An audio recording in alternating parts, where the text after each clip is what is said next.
Goeiedag leefgemeente, dis Paasfeesweek. Dis 'n heilige week, dis die week van Paasfees en ons het Sondag gekyk na die Here wat met palmtakke in Jerusalem ingaan en hulle sing Hosanna. Ons lees daarvan in Sagaria 9:9, nee, maar hulle het hom misverstaan. Hulle het iets aards gesoek.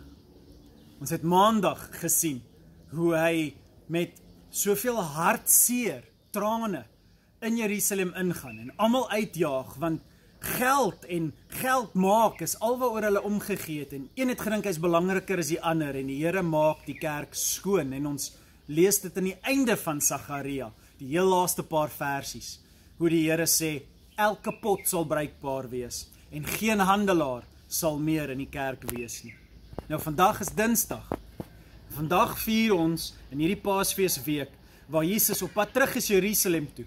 Maar hy stap verby 'n boom, 'n vyeboom. En die Bybel sê hy is honger. Vroegdag, op pad terug na Jerusalem, het Jesus honger geword. En 'n enkele vyeboom langs die pad gesien staan. Hy gaan toe na die boom, maar al wat hy daar gekry het was dooie blare. Hy sê toe vir die boom, mag jy nooit weer vrugte dra nie. Die boom het onmiddellik, totaal en al, verskrompel. Nou hier sien julle 'n uitbeelding daarvan. En weet julle, die Here is honger vir geestelike mense wat God kan aanbid in waarheid. En wat ons in hierdie storie duidelik moet raak sien, is as die Here by jou lewe kom stilstaan, by jou huis kom stilstaan, in jou werksplek, jou skoolplek. En hy sê, ek is honger vir aanbidding, vir my kind wat my sal eer en lief hê. En hy stap na jou toe en ons blare aan jou, maar niks vrugte nie. Is ons verbaas dat hy dan vloeke uitspreek? Is ons verbaas as die Bybel praat oor die hel, of oor God wat sy rug draai op mense wat nie leef vir hom nie? Kan ons werklik waar leef vir onsself en verwag dat God sy vrugte in ons lewe sal laat groei? Lyk ons soms so. En Paasnaweek is nie net oor jy, dis wonderlik nie, hy staan op nie. Voor die opstanding is die vraag, watter tipe een is jy? En so Jesus gaan binne in Jerusalem in. En die hartseer van hierdie dag is nie 'n lekker dag nie. Dinsdag is 'n harde dag, want hy gaan in Jerusalem in en hy kyk na al hierdie godsdienstige mense wat die regte goed sê, maar nie vrug in hulle lewe dra nie.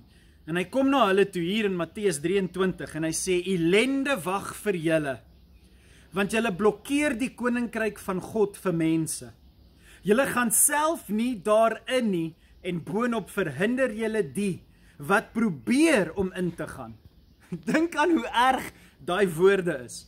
Ellende wag vir julle, skynheiliges, want julle trek rond oor land en see om een mens te werf en dan maak julle van daai mens iemand wat op pad is hel toe, 2 maal erger as jyself. Dis baie erg. Dink hoe kwaad maak Jesus hierdie mense. Hy sê hulle is so sleg, hy gaan aan, hy sê, ellende wag vir julle, skynheilige skrifkenners, want julle maak die buitekant van julle bekers en skottels skoon. Onthou wat ons in Sagaria gister gelees het. Maar die binnekant van julle is vuil en vol grypsig en vol selfsug. Blinde fariseërs wat die beker eers aan die binnekant, maak dit skoon aan die binnekant en die buitekant sal self skoon word. Ellende wag vir julle, skynheiliges, want julle is soos grafte, wat aan die buitekant spierwit gekalk is, maar aan die binnekant vol is van doodsbeendere en allerlei onheiligheid. So lyk julle ook van buite vir mense baie vroom, maar van binne is julle vol skynheiligheid en minagting vir God se wet. Voor Paasnaweek kom en ons kan fees vier, moet jy by hierdie vraag kom stilstaan. Jy moet kom vra, verstaan jy waaroor Paasnaweek gaan? Of is jy besig met een of ander skynheilige pretensie en een of ander ete en alles is lekker en is nagmaal, maar in jou werksplek vloek jy en skree jy en as jy nie wie God wil hê jy moet wees nie, in jou huis as jy nie wie God wil hê jy moet wees nie, en die vraag is, elkeen van ons moet vra, is ons skynheilig? Jesus het baie goed gesê. En op die einde gaan ons weer by Sagaria uitkom. Sondag was Sagaria, Maandag was Sagaria. Hoor wat sê hy op Dinsdag van Sagaria, vers 35 van hoofstuk 23 van Matteus. So sal julle skuldig word aan die moord op al die vromes van die regverdiges, al die pad van Abel, Adam en Eva se seuns, Kain en Abel. Julle sal skuldig wees aan die moord, al die pad van Abel af, tot by, hier kom dit, Sagaria, die laaste profeet, net, toe hulle die tempel bou met Nehemia. Hy sê, julle gaan skuldig wees aan die moord van Abel, tot by Sagaria, wat julle by die tempel, tussen die heiligdom en die altaar vermoor het. Ek verseker julle, al die opgehoopte oordeel sal losbars oor so 'n generasie. Moet jou nie skuldig maak aan wat Sagaria oor profeteer het nie. Verstaan, as hy in Jerusalem inkom, is dit om vir jou 'n ewige koninkryk te bring. Verstaan, as hy die tempel skoonmaak, is dit sodat daar nie meer een is beter as die ander en jou geld is vir die Here belangrik nie.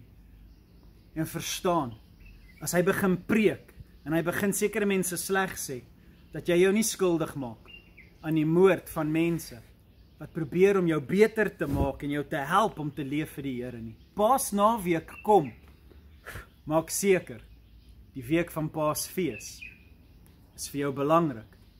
Maak skoon jou hart, luister na God se preke en laat God se woorde oor jou spoel en jou reinig, soos golwe in die see. Geniet hierdie heilige Dinsdag. Moenie laat God se woorde net verby jou gaan nie. Laat dit in jou insink. Here, help ons dat u woorde in ons harte insink. Al is dit moeilik om te hoor.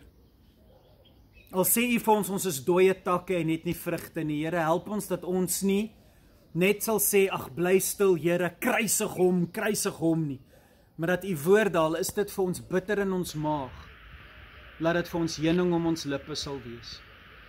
Vorm ons, Here, vandag. Laat ons na die Bybel toe draai en lees, en as u met ons praat, laat dit ons skoon maak, sodat ons reg is vir Paasnaweek. Dankie, Here, dat u regheid kom praat het, en dat die waarheid ons sal vrymaak. In Jesus naam. Amen. Amen.